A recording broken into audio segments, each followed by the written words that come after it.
है ना। बिहार के बहुत सारे युवा इंटरनेट से अच्छी खासी कमाई भी कर रहे हैं। बिहार के युवा को इंस्टाग्राम से फायदा हो रहा है क्या?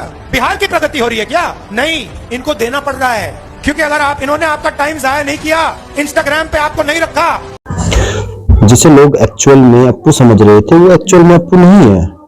एक बार ये चीज सुन के देखो, फिर बताना कि ये अप्पू है या पप्पू है, या फिर वाकई में देश का पीएम बनने के लायक है या नहीं है। मोदी जी आते कहते हैं आपको, बिहार के युवाओं, आजकल आप रील देखते हो।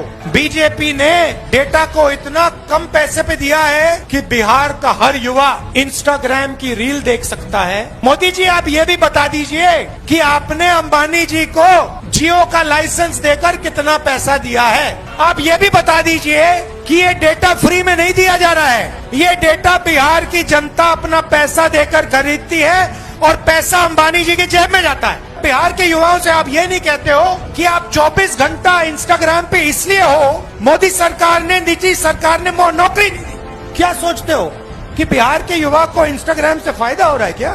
बिहार की प्रगति हो रही है क्या? नहीं, इनको देना पड़ रहा है, क्योंकि अगर इन्होंने आपका टाइम जाया नहीं किया, इंस्टाग्राम पे आपको नहीं रखा, फेसबुक के आपको नहीं रखा, तो आप प्रधानमंत्री जी के घर के सामने, नीतीश जी के घर के सामने पहुंच जाओगे और कहोगे भैया हमें रोजगार दो। रील में कुछ है नहीं आपके लिए। एक दो लोग इन्फ्लुएंसर बनेंगे और फिर 1-2 साल बाद वो भी बेरोजगारी में डूब जाएंगे। सच्चाई ये है। अब एक बार हमारे पीएम मोदी की बातें सुनकर देखो, फिर आप बताना कि ये समझदार इंसान है या फिर पप्पू या अप्पू है। क्या ऐसे इंसान को देश का पीएम बनने का हक है या फिर नहीं है। इस सस्ते डेटा का सबसे ज्यादा फायदा बिहार के मेरे नौजवानों ने उठाया है। ये जो रील्स पर रील्स बन रही है ना, बिहार के बहुत सारे युवा इंटरनेट से अच्छी खासी कमाई भी कर रहे हैं। अब आप ही देख लो कि कौन सी पप्पू सरकार है, बीजेपी या फिर कांग्रेस, कि कौन पप्पू है, मोदी है या फिर राहुल गांधी है। बट इतना तो सोचने का टाइम है ही नहीं, क्योंकि मोदी जी तो ऑलरेडी कह रहे हैं भाई रील्स देखो, शॉर्ट्स देखो। अब शॉर्ट्स देखने से, रील देखने से हमारी सोचने शक्ति वो धीरे धीरे खत्म हो जाएगी। हमारा तो ब्रेन वॉश किया जा रहा है बार बार बार बार रील्स दिखा दिखा कर, और मोदी कह रहा है भाई रील्स देखो।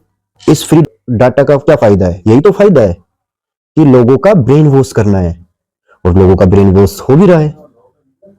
अब क्या ही हो सकता है भाई। और एक मोदी जो कि देश को इतना पागल बना रहा है, और लोग बनते भी जा रहे हैं। क्यों बनते जा रहे हैं? क्योंकि उन्हें सोचने की शक्ति नहीं है। जिस इंसान के पास सोचने की शक्ति नहीं है, तो उसको नहीं पता होगा कि पप्पू सरकार कौन सी है। और दूसरी तरफ राहुल गांधी, जो लोगों को अवेयर करता हुआ घूम रहा है, उसको पप्पू बोला जा रहा है। उसको पप्पू बोला जा रहा है। क्यों? ये सोशल मीडिया का ही तो कमाल है। सोशल मीडिया पे राहुल गांधी की छवि खराब की गई है। इसीलिए तो कहा है कि भाई रील्स देखो, रील्स देखो। रील्स ने लोगों का ब्रेन वॉश किया और एक पढ़े लिखे इंसान को पप्पू बना दिया। बट एक्चुअल में ऐसा नहीं है। अगर इतना कुछ बीजेपी ने देश के लिए किया होता, तो आज देश हर एक फील्ड में नंबर 1 होता। पर देश तो 3 चीजों में नंबर 1 है। एक तो गरीबी में, एक भुखमरी में, और एक पॉपुलेशन में। इनसे ज्यादा और कुछ नहीं है इंडिया में, और इंडिया में होगा भी नहीं। क्योंकि जब तक आज का यूथ रील्स स्क्रॉल करेगा, तो उससे होगा क्या? जो सरकार एजुकेशन पे बात ही नहीं कर रही है, लोगों को एजुकेट बना नहीं रही है, जो लोगों को जागरूक बना नहीं रही है, उस देश का कैसे आप ये सोच सकते हो कि वो नंबर 1 पहुंच जाए या फिर तरक्की कर ले? कभी नहीं हो सकता। और मैं तो लोगों से यही कहूंगा कि भाई सोचो, समझो, देखो एक्चुअल में चीजें क्या है। रील्स और शॉर्ट्स के माध्यम से किसी को जज मत करो कि भाई अब कुछ टाइम से भाई मोदी के रिगार्डिंग शॉर्ट्स बनने स्टार्ट हो जाएंगे, मोदी को पप्पू बना दिया जाएगा। बट एक्चुअल में ऐसा कुछ नहीं है।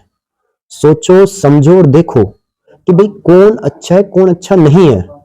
तभी आपको पता चलेगा कि भाई कौन सी सरकार अच्छी है, कौन सी सरकार काम करती है, कौन सी काम नहीं करती है। देखो, करप्शन तो मैं मानता हूं कि दोनों ही सरकारें करेंगी। जिसकी सरकार आएगी वो करेगी। बट एक्चुअल में हो क्या रहा है, वो चीजें देखो कि उस करप्शन से देश को फायदा हो रहा है या फिर नहीं हो रहा है, नुकसान हो रहा है नहीं हो रहा है, उस चीज पे ध्यान दो। तो मैं तो यही कहूंगा कि भाई एक बार सोचो समझो और देखो कि कौन असल में पप्पू है, कौन नहीं है।